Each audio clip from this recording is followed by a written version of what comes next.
Hi, my name is Jeannie Lauren Dowden with Conduit News, and today we have Representative Matt Duffield joining us. As many of you know, he's a representative out of Polk County with District 53, and that includes Russellville and other areas around Polk County. Hey, Representative. Hello, how are you doing today? It's great to be on this week. I'm doing great. Thank you so much for joining us. Yeah, thanks for having me. Absolutely. Well, I wanted to pick your brain a little bit coming out of the legislative session. You ran a lot of great bills, you had some good votes, and I know that our viewers would really appreciate just hearing your perspective. And this is actually your first time on Conduit. So thanks for joining us. Yeah, thanks for having me. I'm glad to be here and I appreciate the work you did and my good friend Courtney Roldan and during session. You guys were a big help and your presence at the Capitol was noted and definitely I professionally and personally appreciated it. Well, thank you. This is actually your second time with the legislative session, and I just wanted to get your overall first impression comparing, I guess the 94th to now the 95th. How would you compare it?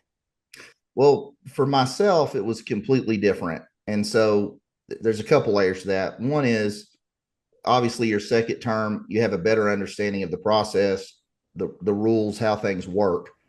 So that was one aspect. The second aspect was the leadership was a different style than it was my first term. So I came in under what I refer to as Team Shepherd. So Matthew Shepard was Speaker of the House, and then of course Representative Eubanks and Ward Law and Marcus Richmond, who was Majority Leader. Those guys were the leadership that I came into my first session. And then the second session, all those guys came back, were not in leadership positions.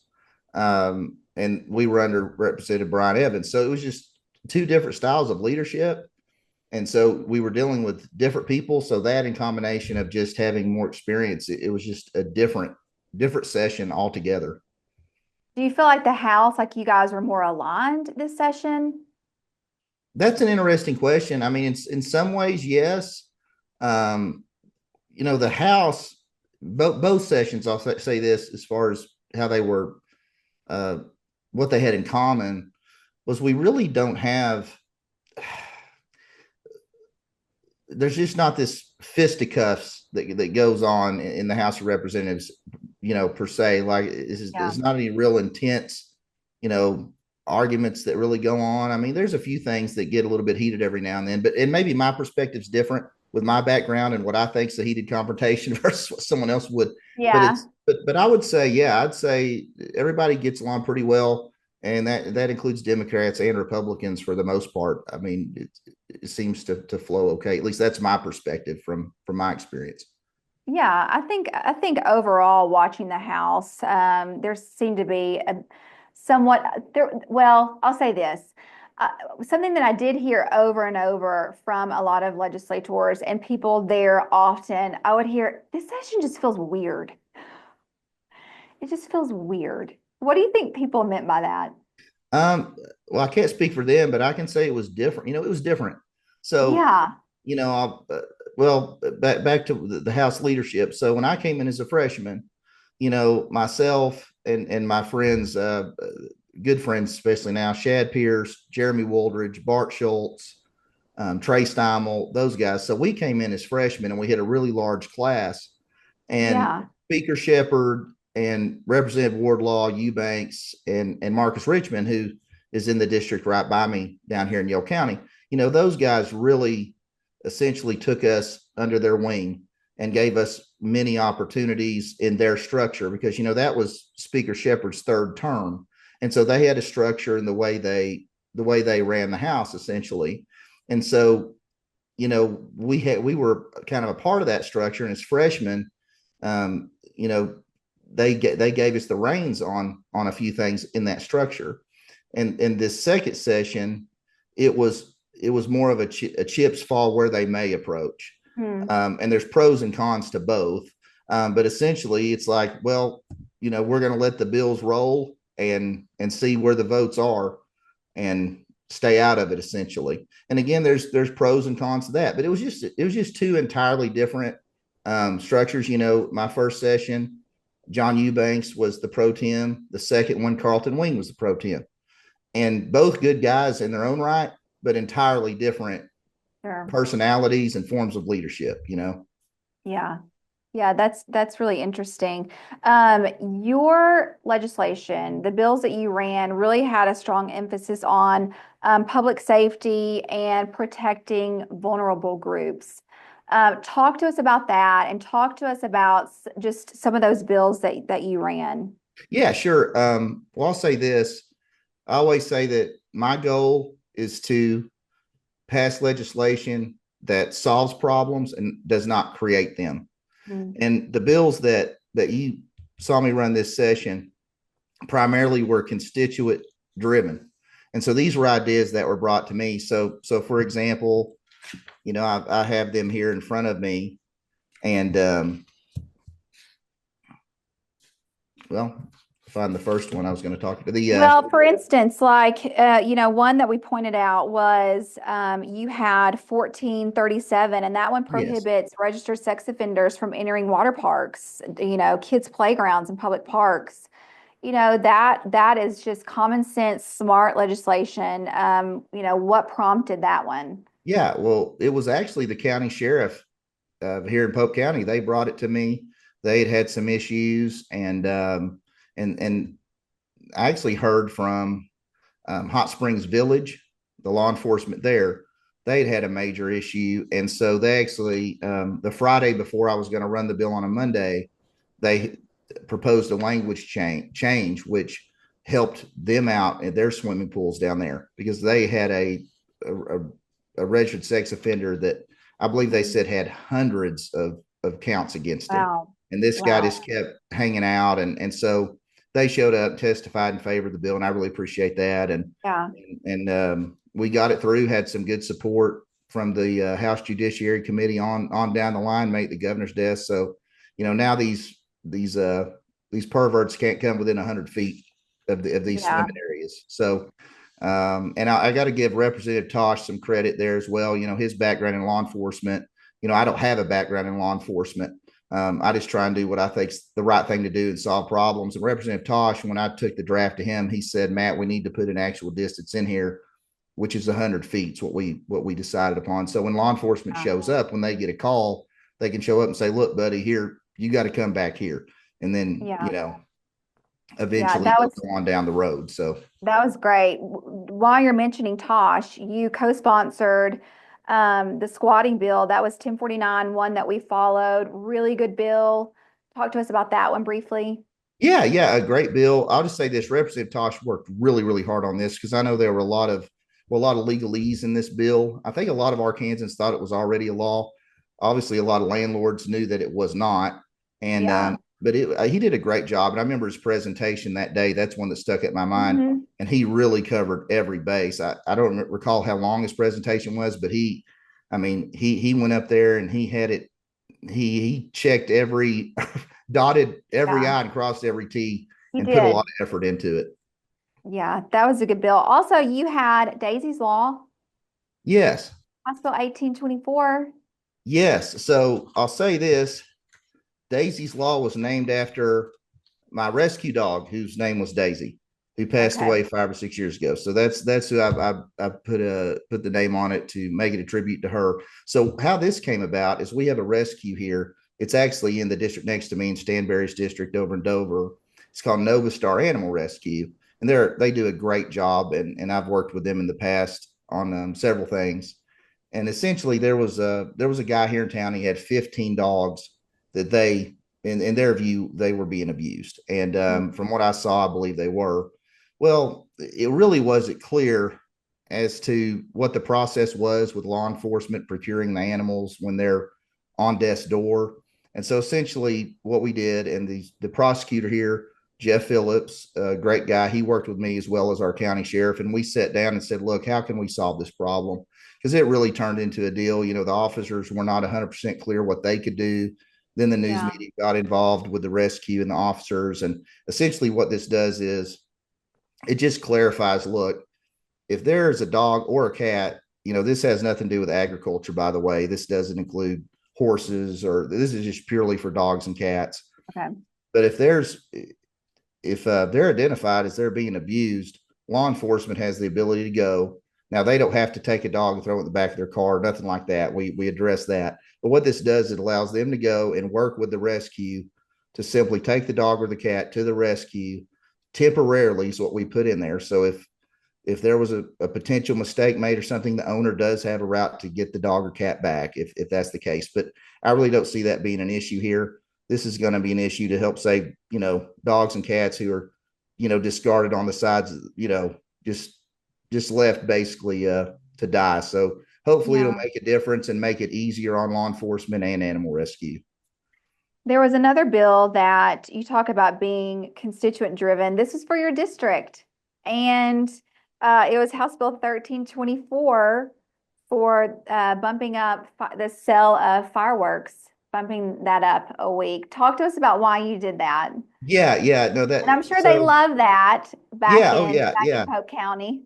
Yeah, the Russellville City Council brought this idea to me because they had some events they wanted to do and they couldn't get the fireworks in time. So essentially, that's where it came from. It came from the Russellville City Council, and it was one of the first bills I worked on in session. And it was really funny. Because what I do whenever I have a bill, I always try and take it to every member or most members of the committee. Number one, to see if they would support the bill, if they'd like to Yeah. co-sponsor, what's their view, and see if we've got the support to get it through the first step. And it was so funny. I think I spoke to two or three, and then they would just roll their eyes and sign the co-sponsor sheet, like, what are you?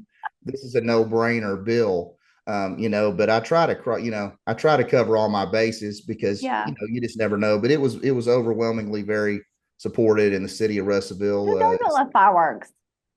Yeah, and it'll help local, most fireworks Yeah. stands are locally owned and operated, so it'll give them an extra week to make some more money and support local economy. Yeah. That's good. Okay, before we get to some bills that didn't pass, one other one, I feel like it was towards the end of session. It's all kind of a blur now, but it was SJR 11, the right to keep and bear arms. That will be on the November ballot in 2026. Mhm. Talk to us about that. Why did you feel the need to run it? Explain why it will be on the ballot next year. And then also, um, there were Republicans who voted against it, which was just baffling to me.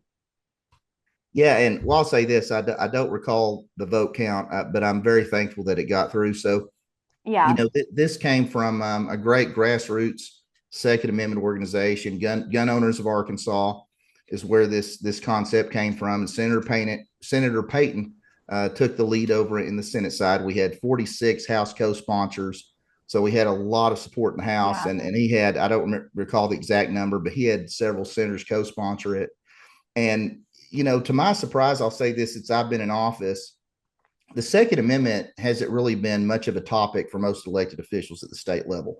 I campaigned on it when I was first elected. It's to me that it's the most important because it protects all of our other rights. I've always thought that or yeah, know that. But anyway, it really, and it's sad to say, but it surprised me when the Senate chose this as their choice. I was very thankful that they did, but I was surprised, and I think that speaks to most or whatever the temperature is about the Second Amendment. I think a lot of yeah, people take it for granted. They just think that we have guns. No one's trying to take our guns. What's the big deal? So yes, well, why this? And I'll give you a condensed version of the bill. I plan to go around to some Republican committees and speak about the importance of this between now and when it's on the ballot in 26. But long story short, what this does, this just clarifies that we have an individual right to keep and bear arms. So essentially, and this has been as recent in the past, 10, 15 years, there's been a legal battle over, do we have an individual right, or is this just strictly for militias? And a lot of these have gotten tied up in court. They've cost millions of dollars going back and forth. So in addition to this, clarifying that and protecting our individual right to keep and bear arms, this potentially could save the state a lot of money in legal fees as well.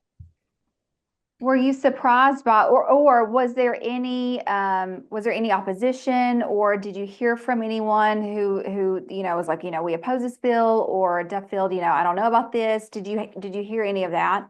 Not so much. There were some questions on both sides, and I'll say this back to you mentioned the vote count, and don't quote me on this, but if I recall right, there were 4 Democrats that actually voted for it as well. Yeah, I feel like I don't Yes, know. Yeah, there were a few. I believe that's right. So it had overwhelming I'd say support. bipartisan. Yeah, There you go. no, it did. And Uh, I'm very thankful for it, and I'm honored to have been the lead house sponsor on this, and I'm going to do my best to try to explain and get the support so we can get the votes on the ballot and put it in the Constitution and protect our rights.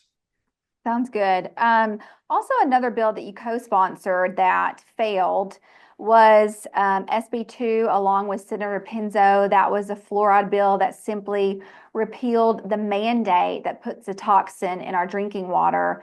Talk to us about that bill. Why did you feel the need, or why did you feel compelled to co-sponsor that bill with Penzo? And then, ultimately that bill failed. Why did it have such a hard time? Okay, great question. So, well, I'll just kind of go back in time a little bit in my journey with the topic of fluoride. So, I've my degree was in broadcast journalism, and since then I've considered myself a practicing independent journalist. And so, I looked into fluoride back. I'm 41 now, so back in my mid to late 20s, I kind of went on the journey of researching this, and I'm the type I look at things in pros and cons, and to me the cons just far outweighed the pros as far as having fluoride in our drinking water from everything that I researched and saw. And I just encourage everyone to make, form your own opinion. But the data is out there. There's some great YouTube documentaries on it. Take the time and watch it. So anyway, I caught wind that Senator Penzo was going to run some legislation in regards to getting this fluoride out of our water. And I said, well, hey, just if he needs a house sponsor, I'm your guy. I would love to do it. It wasn't on my agenda at the start of session, and I'm really surprised to be sitting here talking to you about it that we did. And you say, well, why is it, Matt? If in your opinion, it was a bad thing, why didn't you? And the short answer is, I just didn't think we would have the support. And Yeah. ultimately, we saw that. Now, to your question as to why, I mean, I think the short answer is for me, um, I don't think a lot of legislators have the knowledge about fluoride. I don't think they understand the negative impacts that it can have, and from my view, how the cons outweigh the pros.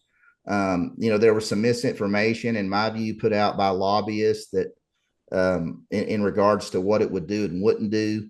And that can be a tactic in the lobbying world. Is all else fails, let's confuse the committee and if you confuse people, they're more apt not to vote yes.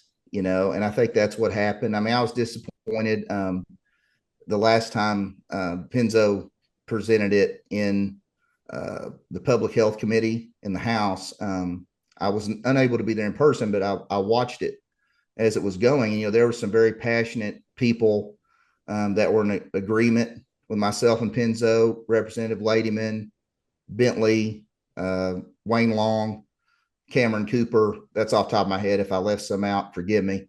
Yeah. And they spoke, but it's I guess the simplest thing to say is at the end of it, they roll called the vote. And at the end of the day,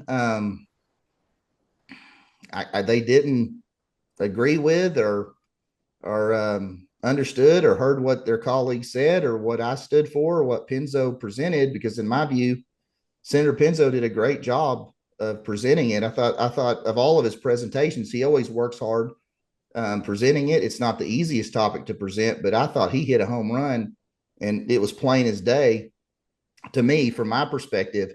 But when they roll called it, it failed in committee, and that's just the nature of it. I'll say this as well. Right after we filed the bill, because he wanted to file the bill early, and I Yeah. respected that and supported him all the way.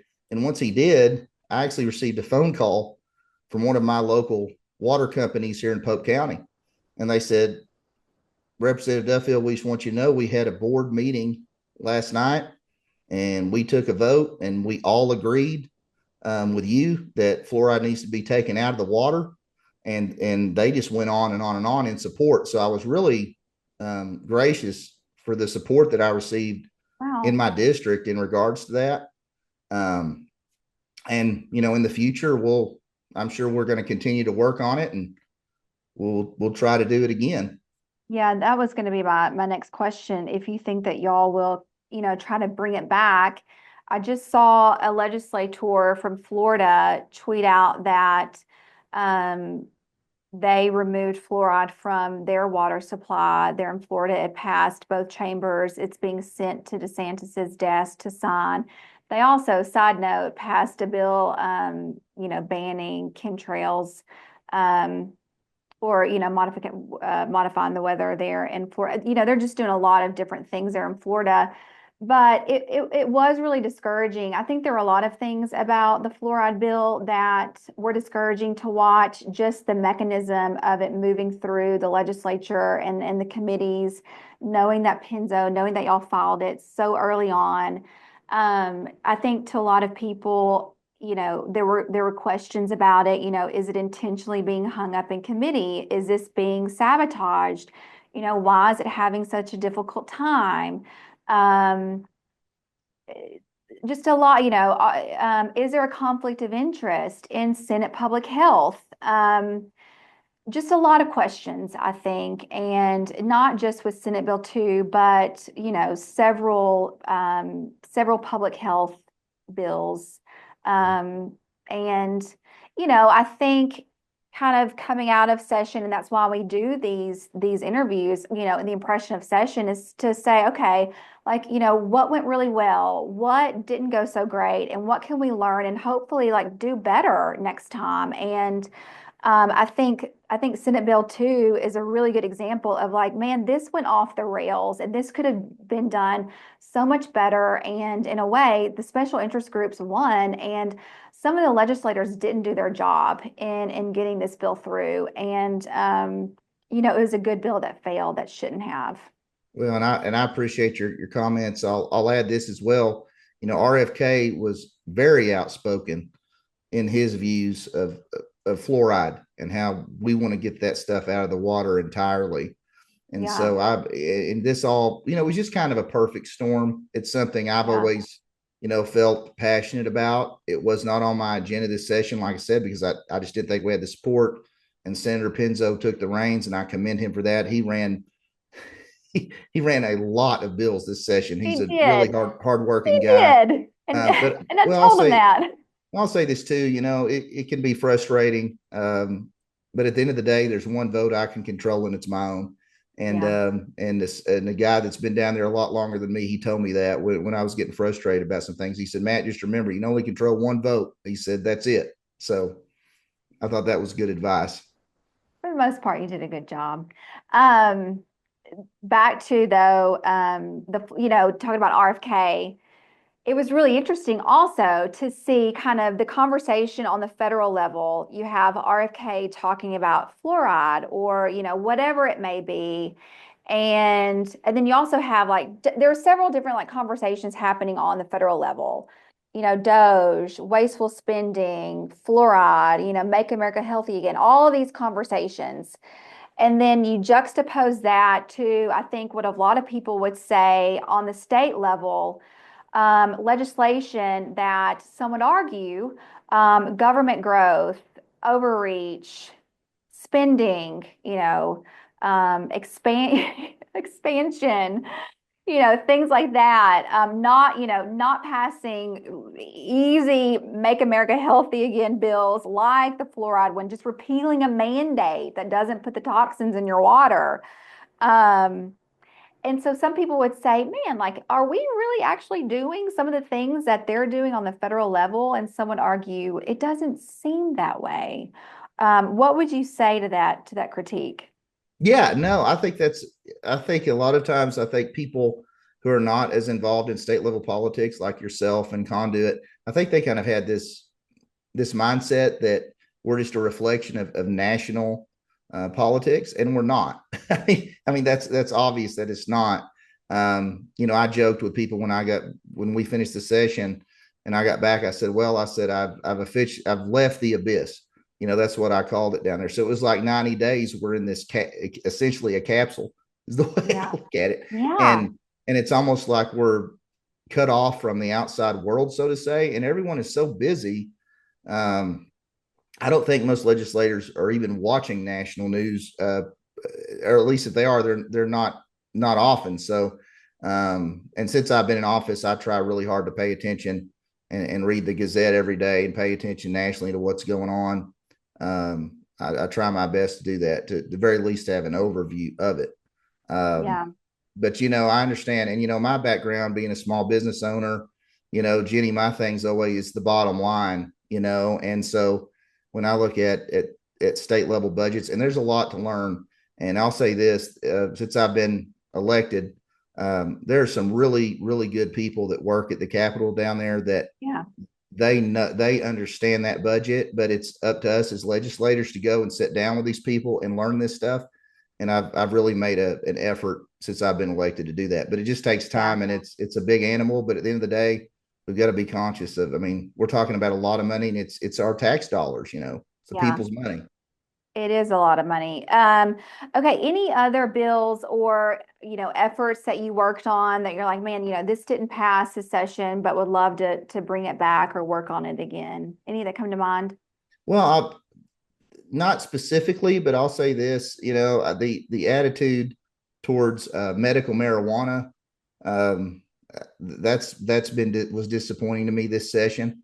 I think there's a lot of reefer madness that's still bled over from the 70s into a lot of legislators and their mindset to medical marijuana. I think it's a great remedy for pain.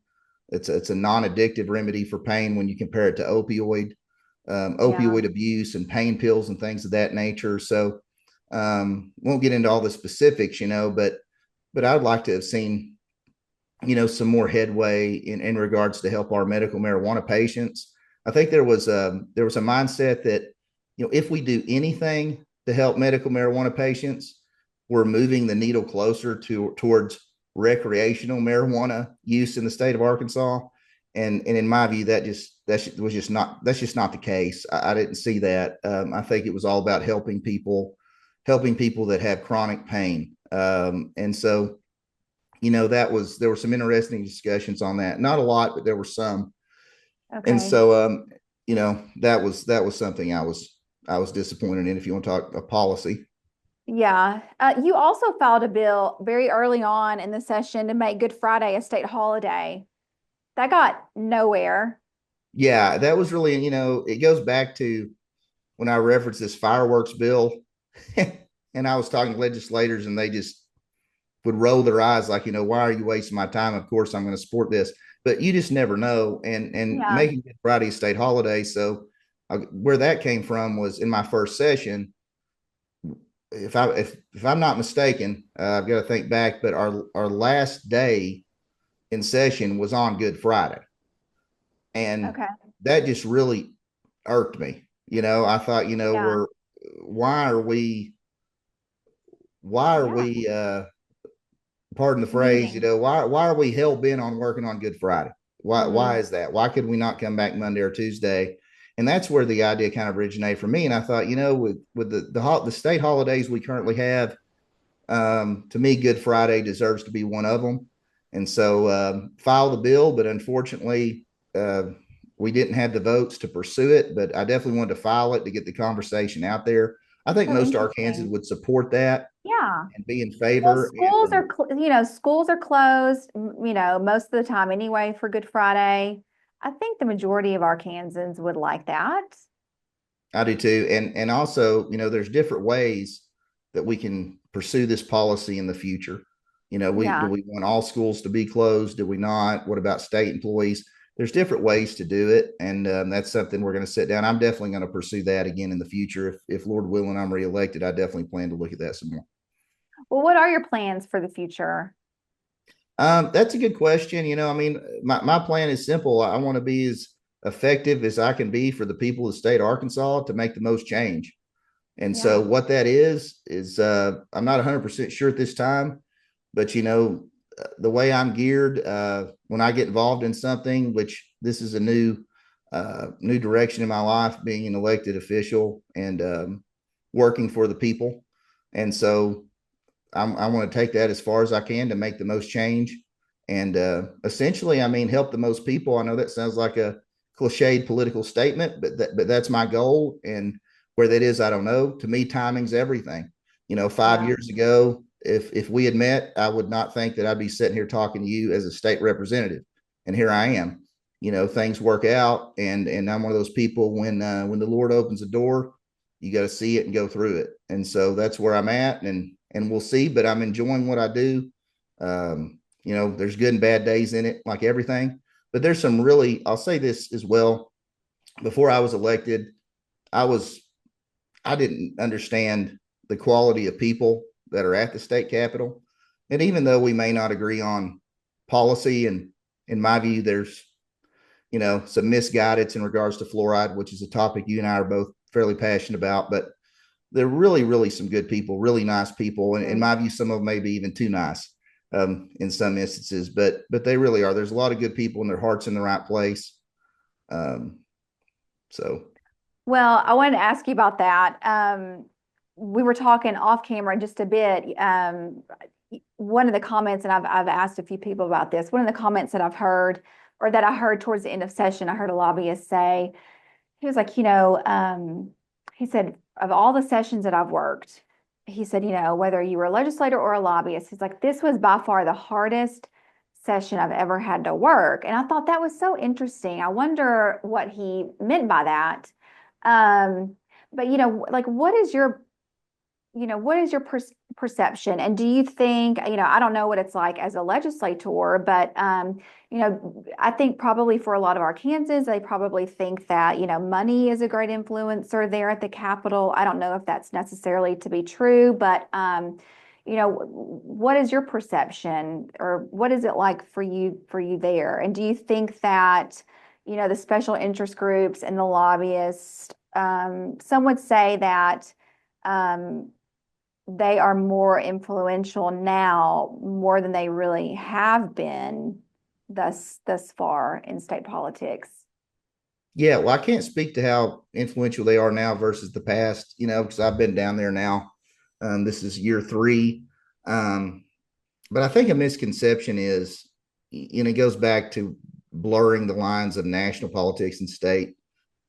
I think a lot of voters think, well, essentially such and such sells out to the almighty dollar that comes in the form of money from lobbyists and so forth. And, national level, we see the amounts of money that they raise there, mega millions of dollars there. At the state level, from my experience, I certainly haven't seen anywhere near the amounts of money being put into campaigns that there are at the national level, at least in my experience. But what I have seen, and we discussed this earlier, and it goes back to what I'm saying about some of these legislators are such nice people, and they don't like conflict. And like I said, most people don't like conflict. It's not an enjoyable thing. But it really came down to there were a handful of bills that I was involved in, and there were some representatives who were on in favor at first and co-sponsored bills, and in my view, and to avoid awkward moments in elevators and dirty looks in the cafeteria from lobbyists, they decided to go a different route. I think it really came down to that. It's just like anything. There's good and bad lobbyists, like there's good and bad people and good and bad politicians. But they all kind of have their own thing, their own strategy. And there are some lobbyists that they're at the Capitol all the time, and their strategy is to take on the role of a friend, or essentially like a grandparent or a father figure, whatever the case may be. And I've seen that to be in many cases, a really, really effective approach. It has nothing to do with the money, with any form of money. It's just these relationships, and these legislators, they don't want to have these awkward moments, or these, I don't even want to call them, at least in my perspective, when we're close to a conflict, but these awkward moments and some, dirty looks or whatever you want to call it in cafeteria, where Yeah. my mindset is, look, I'm here to represent my district, my people, and I'm going to do what Yeah. I think's right. I can stand to be in an elevator with somebody for 2 or 3 minutes that if I'm running a bill that their client's Yeah. not in favor of, so be it. We'll get over it and Yeah. move on. But Yeah. I That's thought that really was really interesting. interesting to me That as is as a new interesting. guy. Yeah. Okay. And I'll let you go because I know that we got to run. But like any surprising, like if you were to pick out, something from the legislative session, this past session, like that really was just a surprising moment or someone that caught you off guard or, like this would be the story that I'm going to remember from this session. What would it be? Boy, that's a great question. I mean, there were so many. Well, I'll go back to the fluoride. I think that you know, the guys and gals that were in favor versus not, and who was passionately in favor and who was not, and who was aware and who was not. I think that was really, I found that really interesting watching that last committee and who spoke up and who didn't. There were some surprises there. And not necessarily, it's just because I didn't know their view on fluoride, up until then. It wasn't something we had really discussed. So I'd say that. I mean, it was, as far as any major, surprises, I mean, every day was a new adventure. And I just tried to take it one day at a time and one bill at a time. And the bottom line is you just try and do the right thing. And, sometimes you're on the board and you're one of 15 Republicans voting no on something. And, after it can be a challenge, it gets old after a while, you know what I mean? So, Yeah. but you just try and do what's right for your district. I was elected to represent 30,000 people, and that's what I'm getting paid tax dollars to do. I take that seriously. I've never had a job where I receive tax money, and that's a job I take serious. And that's just it. I'm the employee here. I work for the people. And so they're the boss. Duffield, we appreciate you and we thank you for coming on Conduit. How can people follow you, go to your website? What do they need to know? Yeah, sure. It's mattduffield.com. I've got a contact form on there. Any questions, comments, concerns, whether you're in my district or not, please reach out.